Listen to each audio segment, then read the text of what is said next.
Hey Chem 20s, it's me again, Mr. Jukley. So our lesson today really builds off the last couple. We're going through looking at dissociation equations again. We're going through non-ionic total, I don't know why I'm drawing the arrow the wrong way, non-ionic equations, total ionic equations, and net ionic equations. So just to give you a little bit of heads up on those, dissociation equations we've already talked about, right? So if things are highly soluble, they break apart into their individual ions. Nice. All right, perfect. We might not go through that much more than that, to be honest, right now. If they're not so soluble, they don't break apart into their ions. Right, so fairly straightforward. Just other little notes with this. If we've got polyatomic ions, they break apart into their polyatomic ions. And notice how we still have balanced equations here. So NH4 gets 3 ammoniums.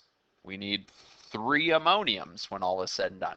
We got 1 phosphate. We need 1 phosphate when everything is said and done. So fairly straightforward for our dissociation equations.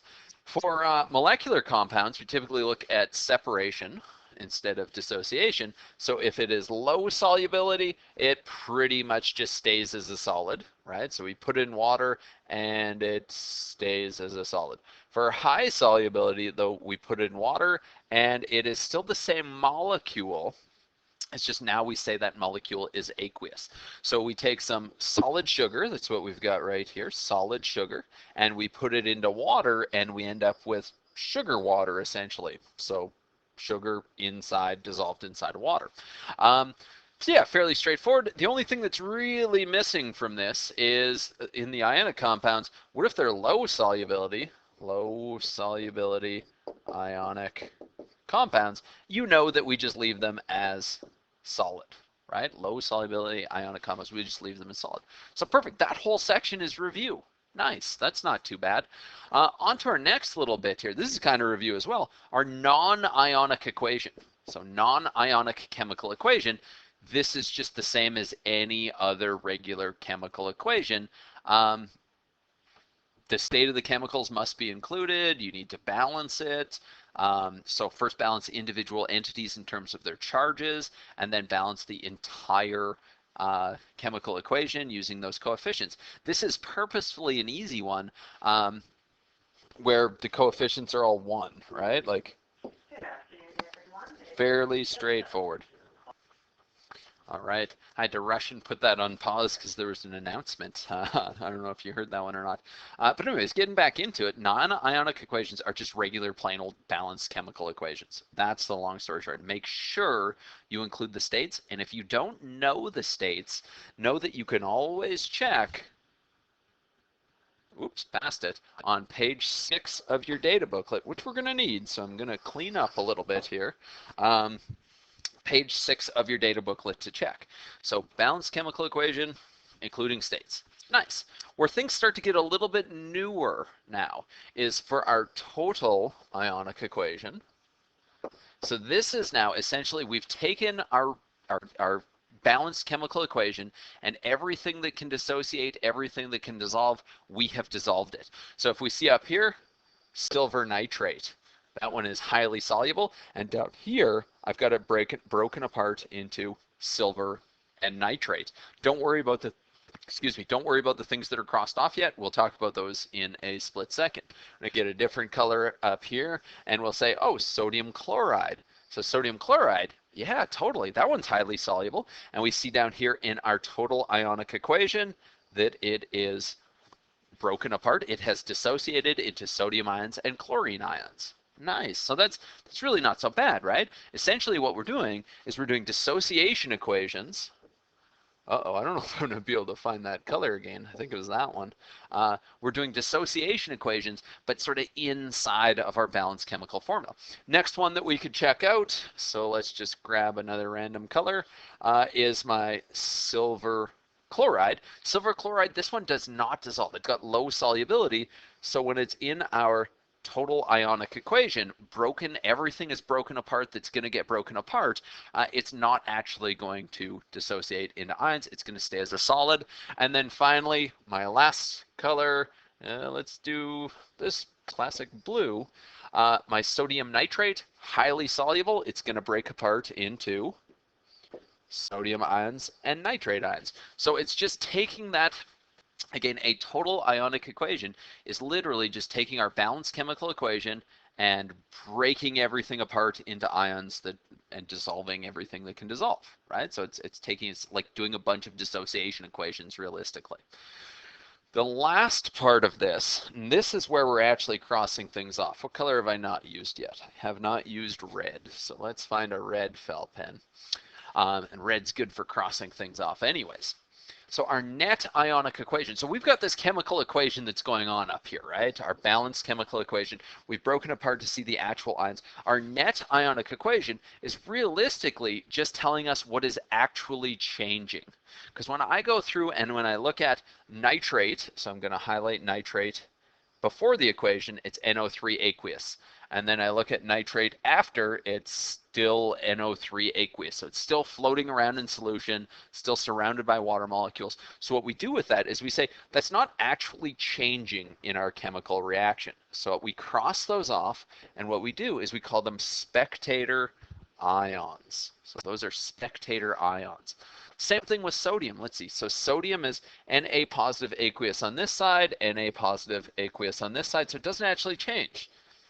It was an aqueous ion before, it's an aqueous ion after. So we've crossed those ones off.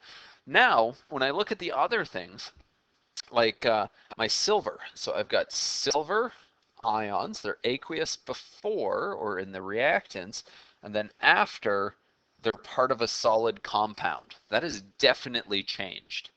And same thing with chlorine. So when I check out chlorine ions, or I guess I should say chloride ions, before they were ions by themselves in solution dissolved, and now they're all of a sudden again part of this solid insoluble solution. Or sorry, I shouldn't say solution, this solid insoluble compound. So when I look at what has actually changed here, and that is my net ionic equation, it's looking what actually changes from the reactants to the products. So realistically, all that's happened when I added these two compounds together is the silver ions have got together with the chlorine ions, chloride ions, and they have produced solid silver chloride. That is a net ionic equation. Cool. So you can see how it kind of builds a little bit here. Let's check out, I think, two quick examples, and then it'll be your turn to practice. So example number one, write a non-ionic, total ionic, and net ionic equation for the reaction of zinc metal with copper 2 sulfate. So my very first step is always going to be writing my non-ionic. So I'm going to go through and I need to figure out exactly what that chemical reaction is going to look like. So I've got zinc metal. So if it's zinc metal, there's no charges. It's just a solid chunk of metal, nice and easy. Then I'm going to say, okay, that's going to react with copper 2 sulfate. So I know that's CuSO4.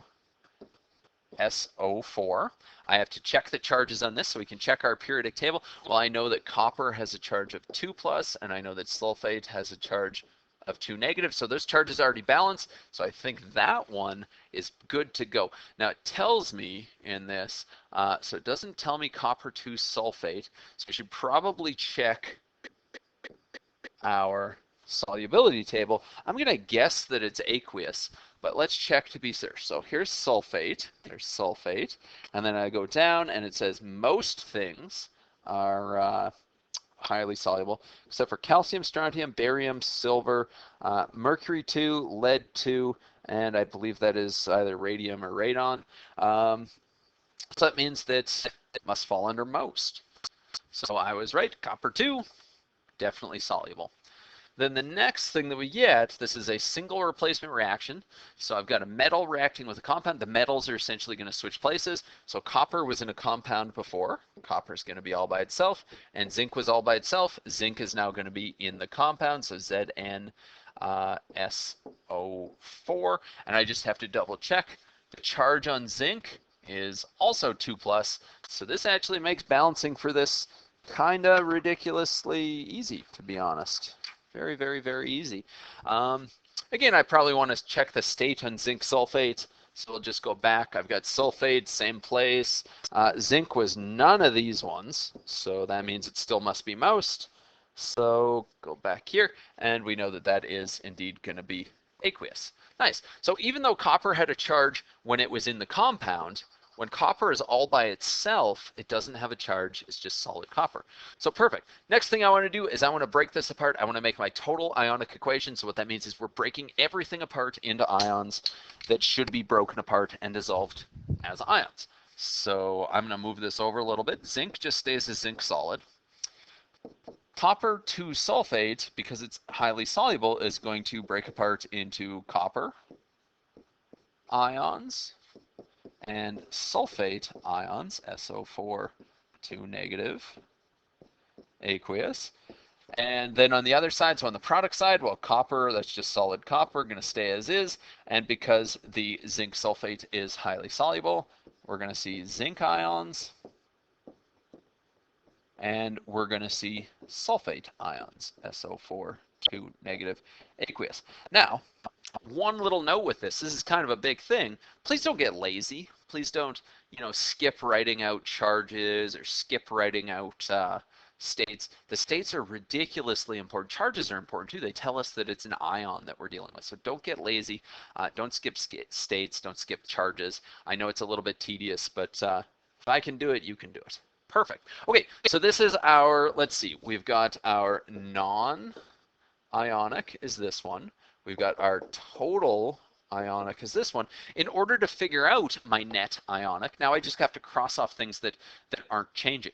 So let's see, zinc on the product side, if we focus on reactant side, it's solid on one side and it is aqueous ion on the other. So that's definitely changed. Copper, I've got copper 2 plus on this side, so it's an ion, and I've got solid copper on that side. So that's totally changed. Let's look at this sulfate. Sulfate ions on this side, sulfate ions on that side. That hasn't changed at all. That, we're going to cross off that, everybody, is our spectator ion. Now my net ionic equation, let's write it out. It's everything that's left over. It's everything that's actually changing. So I've got solid zinc reacting with copper ions to produce solid copper and zinc ions. So things that we notice about this and things that we can do to double check. So is everything balanced in every step of this? Is it balanced? So total number of atoms going in on the reactant side versus total number of atoms coming out on the product side. And turns out it is. This one was fairly easy. It's 1-to-1 ratios everywhere you look. The other thing that you can check to make sure that things are going well is if the charge is balanced. And you actually do spend a lot of time dealing with this in Chem 30, but do my charges balance? So if I look at, let me just maybe get a different color. You don't necessarily need to write this out, but if I look at my reactant side, what is the total charge on my net ionic equation on my reactant side? So I got 0 and 2 plus. I got a total charge of 2 plus. What about on my product side? 0 and 2 plus. I still have an overall charge of 2 plus. So it still balances. Balancing is a great way to check. If it balances in terms of the number of atoms as well as in terms of the charges, you know you're doing something all right. Alrighty, so let's look at the next example here. I'm hoping this one's a little bit more challenging for us. Good. It is just a tiny little bit. So write the net ionic equation for the reaction of hydrochloric acid and strontium hydroxide. Include all three reactions. So all three reactions, and this is a good way to do it anyways. Start with your non-ionic, move on to your total ionic, and then finally your net ionic. So let's start setting this up. Hydrochloric acid, HCl, aqueous, and we're going to react that with strontium hydroxide, so that's SrOH2, and I know it's SrOH2 because when I check my periodic table, strontium, when it's an ion, has a charge of 2 plus, hydroxide has a charge of 1 minus, so we need to balance those charges. We can also check our, we can also have a quick look, where am I here, at our table just to be very sure. So let's see, get a felt pen back out. It was hydroxide, strontium hydroxide. So I go through and we're running into a bit of an issue here. So that one, shoot, I think that one should actually be not soluble. Shoot, for the sake of example, I think I might have made a mistake in these notes. For the sake of example, let's pretend that it's soluble. So aqueous. Maybe I'll leave that in green because it's pretend, and then I'll go back to my original color. And we'll make a little bit of a note of this afterwards. But shoot. Sorry about that, folks. Anyways, this is a double replacement reaction, so we're going to end up with HOH, and actually a neutralization reaction, which is a liquid, and we're going to end up with SrCl2, which is again also going to be aqueous. And this one we can actually double check, and it's actually going to be aqueous. All right, so going through and checking this one out, again, we want to break everything apart into ions. So let's see, HCl, that is a strong acid, so it's going to break apart into H plus aqueous and Cl negative aqueous. Let's see, our strontium hydroxide, pretending that that is aqueous, we've got strontium 2 plus, and we've got hydroxide, OH negative aqueous, but hold the phone, we've got 2 hydroxides in there, 2 of them.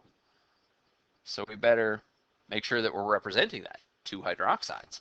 Very good. And then, oh, you guys, this is rough. This is really rough. I forgot a step here. I definitely forgot a step. Let's take this back a second to my,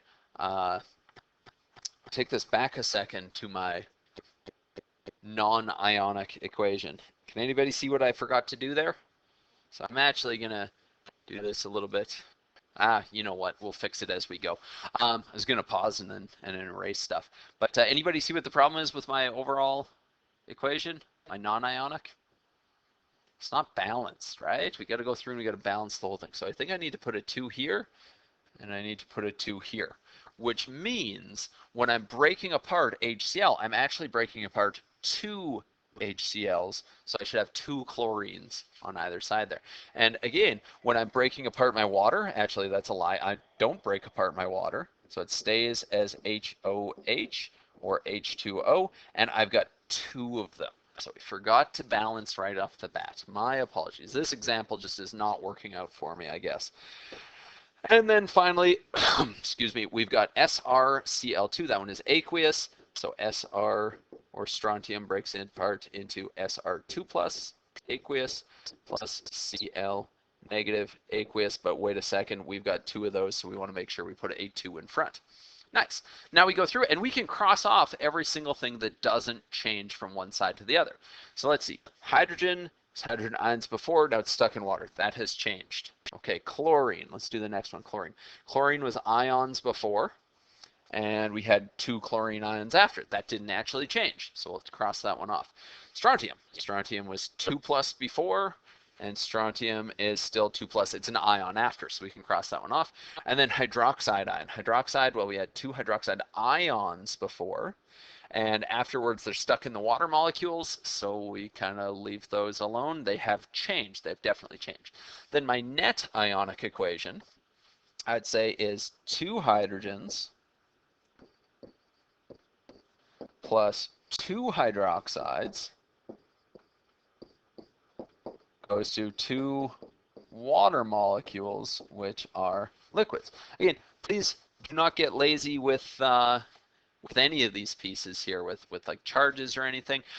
Some of you might actually be wondering, so I might switch the color a little bit here. Some of you might actually be wondering, well, hey, if it's all 2, 2, 2 in my net ionic equation, shouldn't we get our lowest common multiples?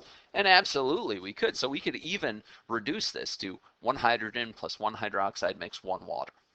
Perfect.